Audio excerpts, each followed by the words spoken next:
Increasing Blended Learning Strategies, Strengthening Instruction at CMEPS Middle School by Patrick Egan. The current enrollment at CMEPS Middle School is 686 students. 70% of the student body is comprised of students of color, 16% of the students are white, and 7% of students are Hispanic. 62% of the student body is identified as economically disadvantaged, and CMEPS is a Title I school.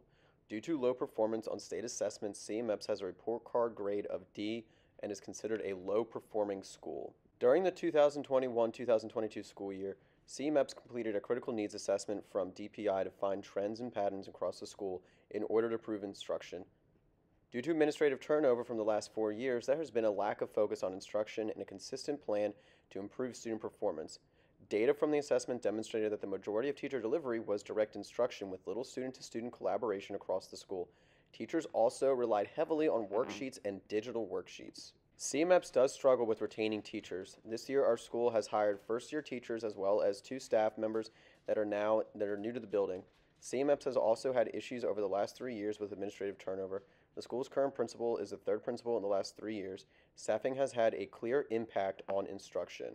During the 2021-2022 school year, Pitt County Schools issued 9 district imperatives to promote improved student learning and achievement. One of the imperatives was blended learning. Blended learning, like other educational initiatives, confuse many educators in our building and throughout the district. Many teachers perceive blended learning as simply completing work digitally or on Chromebooks that have been provided by the district for students. Teachers became fairly proficient in using the learning management system Canvas and believed that posting work through Canvas would qualify as blended learning.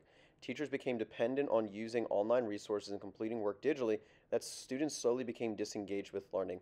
This SLP would work to improve blended learning and instruction across the school. There were four parts to executing our plan of increasing blended learning strategies across the building. 1.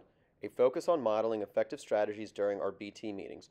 2. Designing professional development for staff. 3. Collaborating with core teachers in our PLC meetings. And 4. Providing feedback through our walkthroughs across the building. During BT meetings, myself and our lead mentor designed activities that align with staff needs as well as modeling blended learning protocols. This included movement, collaboration, choice, digital activities, and discussions.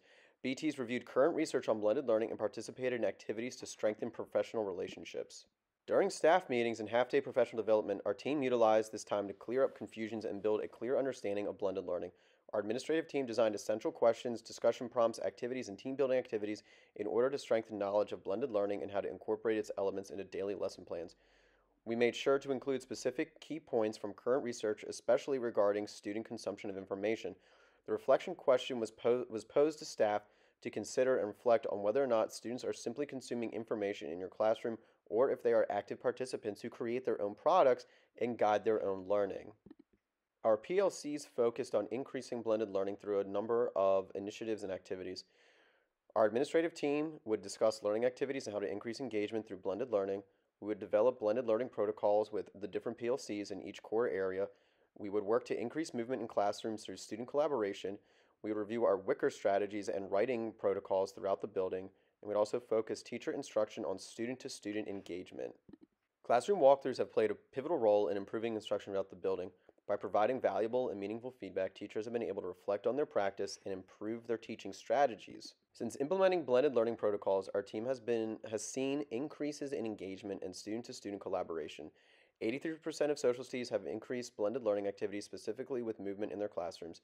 95 fewer minor instances were logged in the month of October compared to September.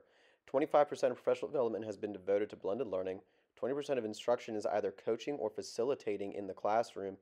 27.5% of instruction shows technology integration.